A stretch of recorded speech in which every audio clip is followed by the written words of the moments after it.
आरुषि विदेश में बस एक छोटी सी सर्जरी, खून बहने की समस्या के लिए गई थी, लेकिन देश में उसके 4 मंगेतरों ने बेचैन होकर एक हमशक्ल ढूंढ लिया। शुरुआत में वे उस हमशक्ल को घर की नौकरानी समझते थे और जैसे मन करता था वैसे उससे काम करवाते थे। लेकिन जैसे जैसे समय बीता, वह हमशक्ल, जिसका नाम बाद में रिया होगा, जल्दी ही उन चारों के साथ घुल मिल गई। 4 साल बाद जब आरुषि सर्जरी करवा कर लौटी तो रिया बस एक नोट छोड़कर बिना बताए चली गई। इससे चारों मंगेतर बुरी तरह भड़क गए और सारा गुस्सा आरुषि पर उतारा। उन्हें लगा कि आरुषि ने किसी गंदी चाल से रिया को भगाया है। आरुषि को सबक सिखाने के लिए चारों मंगेतरों ने मिलकर आरुषि के माता पिता की कंपनी बर्बाद कर दी। इतना ही नहीं, जब आरुषि सड़क पर आ गई तो उन्होंने उसे पकड़ लिया और इतना टॉर्चर किया कि उसकी मौत हो गई। लेकिन अगले ही पल आरुषि की आंख खुली तो उसे पता चला कि यह सब बस एक बुरा सपना था और आज वही दिन था जब वह सर्जरी करवाकर वापस लौटने वाली थी। मगर सपने में हुआ सब इतना असली था कि आरुषि यह जोखिम नहीं लेना चाहती थी कि कहीं यह सच न हो। इस भयानक ट्रेजेडी दुर्घटना को जड़ से खत्म करने के लिए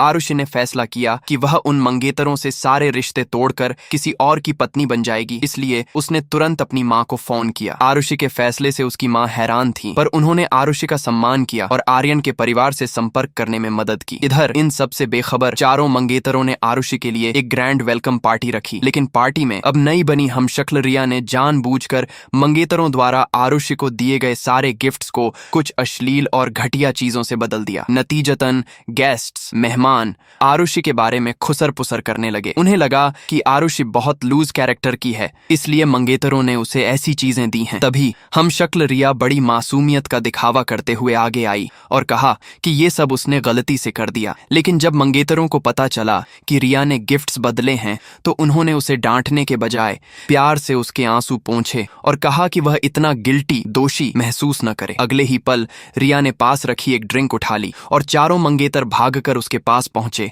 उसका हालचाल पूछने लगे। ये देखकर आरुषि को अंदर ही अंदर सुकून मिला। अच्छा हुआ कि उसने इन लोगों से सारी उम्मीदें पहले ही छोड़ दी थीं। हालांकि बाद में रिया खुद आरुषि के पास आई। उसने कहा कि वह तो बस एक हमशक्ल है और उसने कभी आरुषि की जगह लेने के बारे में नहीं सोचा। उसने बताया कि उसकी नानी बहुत बीमार हैं और उन्हें इलाज के लिए पैसों की सख्त जरूरत थी, इसीलिए वह मंगेतरों के साथ थी। रिया की कहानी सुनकर आरुषि को थोड़ी हमदर्दी हुई, लेकिन जैसे ही आरुषि उसे सांत्वना देने आगे बढ़ी, रिया ने जानबूझकर गिरकर आरुषि पर इल्जाम लगाया कि उसने उसे मारा। यह देखकर चारों मंगेतर तुरंत आरुषि पर बरस पड़े। इतना कहकर चारों रिया को लेकर बिना पीछे मुड़े चले गए। इस घटना ने आरुषि के फैसले को और मजबूत कर दिया। उसने निश्चय कर लिया कि वह जल्द से जल्द शादी करके इस जगह से दूर चली जाएगी।